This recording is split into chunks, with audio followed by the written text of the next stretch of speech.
Hi friends, welcome back to Honeybee cooks.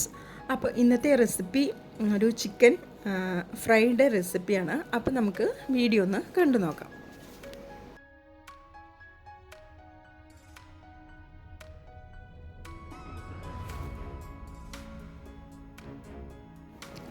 ഈ chicken marinate ചെയ്യാനായിട്ട് ഞാനിവിടെ ഒരു സവാള എടുത്തിട്ടുണ്ട്. ഒരു മീഡിയം സൈസ് സവാളയാണ് എടുത്തിരിക്കുന്നത്. അതുപോലെ എരിവിന് ആവശ്യത്തിനുള്ള പച്ചമുളകും എടുത്തിട്ടുണ്ട്. ഒരു ടേബിൾ സ്പൂൺ അധികമായിട്ട് ജിഞ്ചർ ഗാർലിക് പേസ്റ്റ് എടുക്കുന്നുണ്ട്. കുറച്ച് കറിവേപ്പില. ഇതെല്ലാം കൂടെ ഒന്ന് മിക്സിയുടെ ജാറിലിട്ട് നമുക്കിതൊന്ന് നന്നായിട്ടൊന്ന് പേസ്റ്റാക്കി അരച്ചെടുക്കണം.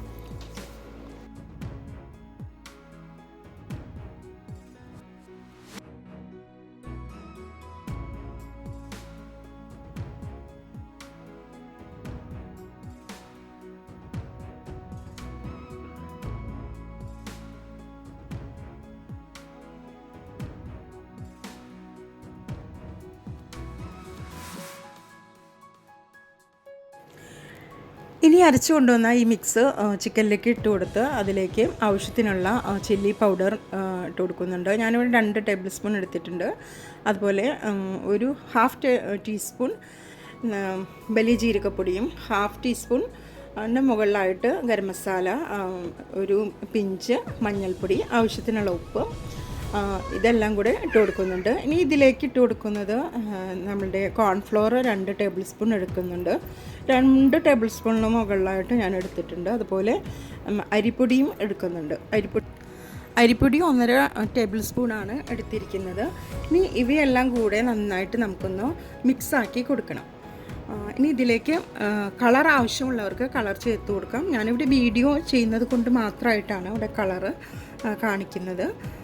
റെഡ് കളറാണ് എടുത്തിരിക്കുന്നത്, ഫുഡ് കളർ. ഇനി നന്നായിട്ട് മിക്സാക്കി കൊടുത്ത് നമുക്കൊരു 10 മിനിറ്റ് ഒന്ന് മാറ്റി വയ്ക്കാം.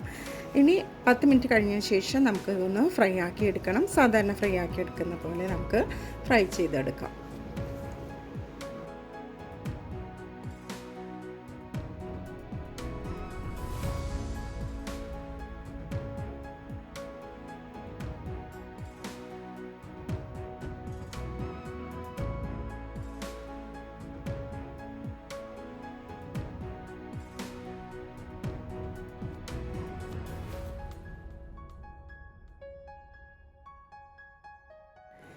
ഇനി ചിക്കൻ ഒന്ന് ഫ്രൈ ആകുമ്പോഴേക്കും നമുക്ക് നേരത്തെ ബാക്കി വന്ന മസാല ഉണ്ടല്ലോ, അതിലേക്ക് ഒരു 2 ടേബിൾ സ്പൂൺ ഇവിടെ തേങ്ങ ചിരകിയത് എടുക്കുന്നുണ്ട്. നാളികേരം ചിരകിയെടുത്തതാണ് ആഡ് ചെയ്ത് കൊടുക്കുന്നത്. അതുപോലെ ഇതിലേക്ക് കുറച്ച് കറിവേപ്പിലയും കൂടി ഇട്ട് കൊടുക്കുന്നുണ്ട്. എന്നിട്ട് നന്നായിട്ട് ഒന്ന് മിക്സാക്കി ഇതുപോലെ എടുത്ത് വെക്കാം. ഇപ്പോൾ നമ്മളുടെ ചിക്കനൊക്കെ ഇവിടെ ഫ്രൈ ആയിട്ട് വന്നിട്ട് ഇനി നമുക്ക് ഈ ചിക്കനെല്ലാം ഒരു പ്ലേറ്റിലേക്ക് എടുത്ത് മാറ്റിയതിന് ശേഷം നേരത്തെ മിക്സ് ചെയ്ത് വെച്ച ആ മിക്സെല്ലാം ഇതിലേക്ക് ഈ എണ്ണയിലേക്ക് തന്നെ ഇട്ട് കൊടുത്ത് ഒന്ന് ഫ്രൈ ആക്കി എടുക്കണം. ഒന്ന് ഫ്രൈ ആക്കി എടുക്കുമ്പോൾ നല്ല ടേസ്റ്റാണ്. ചിക്കൻ്റെ കൂടെ ആ ഒരു മിക്സും മസാലയും കൂടി ഫ്രൈ ചെയ്തത് ഇട്ട് കഴിക്കാനായിട്ട് നല്ല ടേസ്റ്റാണ്. എല്ലാവരും ഒന്ന് ട്രൈ ചെയ്ത് നോക്കണം. അതുപോലെ നിങ്ങളുടെ അഭിപ്രായങ്ങൾ നിർദ്ദേശങ്ങളെല്ലാം കമൻസായിട്ട് നിങ്ങൾക്ക് അറിയിക്കാം. വീഡിയോക്ക് താഴെ കമൻസായിട്ട് അറിയിക്കാം.